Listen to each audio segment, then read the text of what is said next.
South African troops to remain in Central African Republic, and Marikana Sangoma found murdered. With the latest news updates, I'm Hasina Gori. South African soldiers will not be leaving the Central African Republic just yet. That's according to President Jacob Zuma. Briefing the media in Pretoria today, the president confirmed the death of 13 SANDF soldiers in the troubled Central African country. Late on Saturday, Seleka rebels attacked forces loyal to CAR President Francois Bozize. Bozize has fled the capital. Zuma said the rebels attacked the South African base. 200 South African troops were deployed to CAR in January this year as part of a 2007 agreement to train the CAR army and protect South African government assets.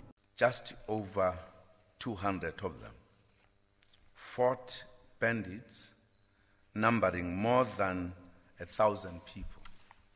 They fought a high-tempo battle for 9 hours defending the South African military base until the bandits raised a white flag and asked for a ceasefire.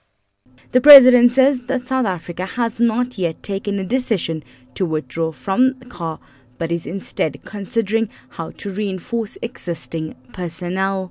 South African National Defence Force Chief General Solly Shoke says 200 South African soldiers were fighting 3,000 Seleka rebels in the Central African Republic over the weekend. Shoke has confirmed that 13 South African soldiers were killed and 27 injured during the skirmish with the rebels, which lasted 13 hours. He said the rebels pretended to see a truce with the South African soldiers when the fighting broke out. The wounded have been taken to one military hospital at Grootegeluk. The traditional healer believed to have supplied the Marikana miners with muti has been murdered at his home in the Eastern Cape. The man allegedly supplied the miners with muti that would make them invincible on the days leading up to the August 16 tragedy at the Lonmin Platinum Mine. He was killed execution-style just outside his home at Ludeke Holt village in Bizana in the Eastern Cape.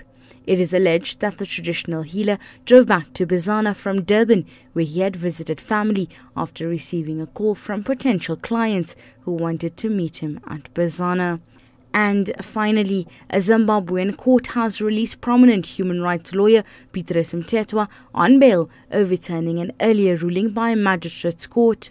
Mtetwa was ordered to pay 4,500 rand bail and not to interfere with witnesses.